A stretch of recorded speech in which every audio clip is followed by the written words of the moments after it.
Сайн бацгаана уу манайхаа бүгдэнд нь гайхалтай энэ өдрийн мэндийг хүргэе. Өнөөдрийнхөө дугаараар дамжуулан бүгдээрээ хамтдаа Давид хааны хүү Амноны дүрээр ярилцгаая.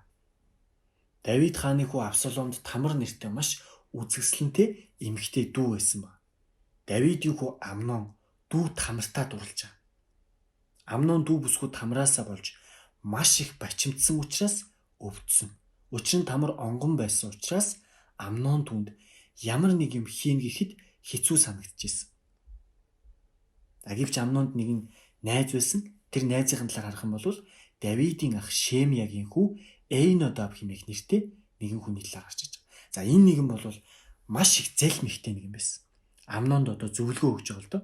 Хааны хүү минь ээ, юунд та өдөр бүр юм дарамттай байна? Та надад хэлэхгүй юм уу гэхэд Амнон би ах Авсаломын дүү Тамарт дурлалаа гэж хэлж байгаа. Ингээд Эйнодаб Амнонд хандаж хэлэхдээ орондоо хэвтэж өвчтөе мэт дүр үзүүл. Эцэгчин чамайг эргэхээр эрэхтэн дүү бүсгүй Тамрыг ирүүлж миний нүдний өмнө хоол ундыг минь бэлдүүлээч. Би энийг харж Тамрын гараас идмээр байна гэж хэлгэж одоо ингэж хэлж байгаа. Ийхүү Амнон хэвтэж өвчтөе мэт дүр үзүүлж хаан Амноныг эргэхээр эрэхтэн Амнон эцэгтэй хэлж байгаа л да. Дүү бүсгүй Тамрыг ирүүлж миний нүдний өмнө надад хідэн боов хийлгүүлж надад тэрний гараас идэхийг зөвшөөрч өгөөч гэж хэлж байгаа.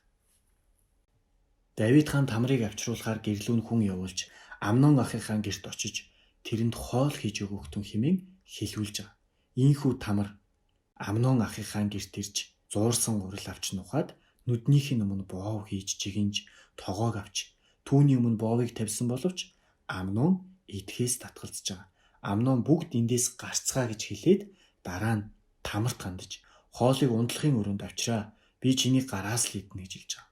Тамар өөрийн хийсэн боовыг Амнон ахыхаа ундлахын өрөөнд авч очиод Амнонд идүүлэхээр боовыг авчиртал Амнон Тамрыг тэрэн авч дүү минь ээ надтай унт гэж хэлж байгаа. Харин Тамар хэлэхдээ болохгүй ах минь, намайг битгий доромжлооч дээ. Израильд ийм зүйл хийдэггүй шүү дээ. Ийм ичгүүргүй хэрэг битгий үлдээч дээ. Ийм ичгүүртэйгээр би хаашаа явах юм бэ? Та ч гэсэн Израилийн мунхгуудын нэг мэт тооцогдсон шүү дээ. Иймээс одоо та хаанд айлтга. Учир нь тэр намайг танаас харамлахгүй гэж хэлж байгаа. Гэвч Амнон Тамрын үгийг сонсолгүйгээр Амнон түүнээс илүү хүчтэй байсан учраас Тамрыг доромжлон түүнтэй унтж байгаа. Дараа нь Амнон түүнийг маш ихээр үзэн ядаж. Тэр үзэн ядалт нь Тамрыг хайрлаж байсан хайраас нь ч илүү хүчтэй байсан. Амнон Тамарт хандаж босоод зайл гэж хэлж байгаа. Харин Тамар үгүй ээ, намайг хөөж арах нь таны надад үйлдсэн муу хэрэгээс ч илүүгээр буруу шүү дээ гэсэн боловч Амнон Тамрын хэлхийг сонсолгүйгээр зарц залууга дуудаад энэ хүүхнийг надаас хөөж гаргаад үүдээ түүж гэж тушааж байгаа. Тамар урт ханцуутай хувцас өмссөн байсан. Учир нь хааны онгон гүнжүүд ийм хувцас өмсдөг байсан. Амноны зарц Тамрыг хөөж гаргаад үүдээ түгжиж Тамар толгой дээр үнс тавьж өмссөн урт ханцуутай хувцсаа урж толгой дээрээ гараа тавин чангаар орилсоор явж байгаа. За одоо Тамрын ах Авсаломын талаар гарч ирж байгаа. Авсалом дүү Тамартаа хандаж хэлж байгаа л да. Харин одоо дүү минь дуугүй бай. Тэр чиний ах шүү дээ. Энэ явдлыг зүрх сэтгэлдээ битгий хадгал гэж хэлж байгаа. Ийхүү Тамар Авсалом ахыхаа гэрт үлдээд ганцаараа амьдарч Давид хаан эдгээр бүх хэргийн талаар сонсоод ихэд уурлан хэлхэнж байгаа. Харин Авсалом Амнонд энэ хэргийн талаар сайн муу юу ч яриаггүй. Охин дүү Тамрыг нь доромжилсан учраас Амноныг Авсалом үзэн ядчихсан. Энэ үйл явдлаас хойш бүтэн 2 жилийн дараа Авсалом Ефраимын ойролцоо Баал Хазорт хоньны ноос хэргэх баяр хийж хааны бүх хөвгүүнийг урьж байгаа. Авсалом хаанд бараалахад хэлж байгаа л да. Боолтой ноос хэргэх баяр хийх учраас хаан өөрийн зарц нарын хамт зарц надтай хамт яваач гэж хэлж байгаа. Гэвч хаан Авсаломд үгүй хүү минь. Бид бүгдээрээ явах хэрэггүй. Учир нь бид чамд дарамт болж магадгүй гэж хэлж байгаа. Хэдийгээр Авсалом хааныг ятгсан ч Давид явахгүй байгаа. Харин түүнийг өрөөж байгаа.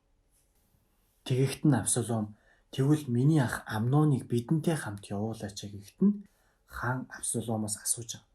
Яагаад тэр чамтай явах ёстой билээ гэж асуухад нь Авсалом хааныг ятгаад Амнон болон хааны бүх хөвгүүнийг түүнтэй хамт явуулж байгаа. Ингээд Авсалом зарц нартаа нэгэн тушаалыг өгж байгаа. Энэ юу вэ гэхээр одоо анхаар Амноны зүрх дарсанд хөгжих үед би та нарт Амноныг цохих тун хэмээн өгүүлмэгц тэрнийг алаарай. Битгий би өөрөө та нарт тушааж байгаа босуу хүчтэй зоригтой бай гэж хэлж байгаа. Ингээ Авсаломын зарц нар тушаасан ёсоор нь Амноныг алж байгаа. Тэгэхэд хааны бүх хөвгүүн босож өөр өөрийн луусыг өмнө цогтцгааж байгаа. Тэднийг замдаа явж явах үед нь Давид хаанд Авсалом нь хааны бүх хөвгүүнийг зохин аллаа. Тэднээс нэгийг ч амьд үлдсэнгүй гэх мэдээ ирж байгаа. Тэгэхэд хаан босож хувцаа уурж газар твтэж түүний бүх зарц дэрэгд нь хувцаа уран зогсож байгаа. Давидын ах Шемиягийн хүү Эйнодаб хаанд хариулан хэлж байгаа. Хааны хөвгүүд болох тэдгээр залуус бүгдээрээ алагдсан гэж эзэнтэн минь битгий бодоо. Амнон л өгсөн. Учир нь дүү охин Тамрыг нь Амнонд оромжилсан өдрөөс Авсаломын санаа тодорхой байсан юм аа. Тийм учраас одоо хааны бүх хөвгүүд алагдсан хэмээх энэ мэдээг эзэн хаан минь зүрхэндээ битгий байлгаа. Учир нь ганцхан Амнон л өгсөн гэж хэлж байгаа. Эйнодаб хаанд хандаж харахтун хааны хөвгүүд ирчихлээ. Таны боолын хэлсний дагуу болжээ гэж байгаа. Түүнийг ийхүү айлтгамагц хааны хөвгүүд орж ирж чанга дугаар уйлалдаж хаан болон түүний хамаг зарц нар ихэд гашуудан уйлалдаж байгаа. Авсалом зүгтэн Гишүүрийн хаан Амихуудын хүү Талмай руу очсон. Давид хүүгийнхээ хойноос өдөр бүр гашуудан гуниглж исэн. Ийхүү Авсалом зүгтэн Гишүүрт очоод тэнд 3 жилийн турш байсан. Давид хааны зүрх сэтгэл Авсаломын хойноос явахыг эрмэлзэж исэн. Учир нь Амнон нас барснаас хойш түүний тухайд Давид тайвширсан баг. Өнөөдрийнхөө дугаараар бүгдээрээ хамтдаа Давид хааны хүү Амноны дүрээр дамжуулан ямар үйл явдал болсон бэ гэдгийг хамтдаа ярилцлаа. Та нар маань Библи судрын 2 дугаар Самуэль номын 13 дугаар бүлгээр дамжуулан Амноны дүрийг уншиж сонирхоод үзээрэй. Өнөөдрийн дугаар маань энэ хүрээд өндөрлөж байна. Дараагийнхаа дугаараар уулзцгаая. Баяртай манайхаа.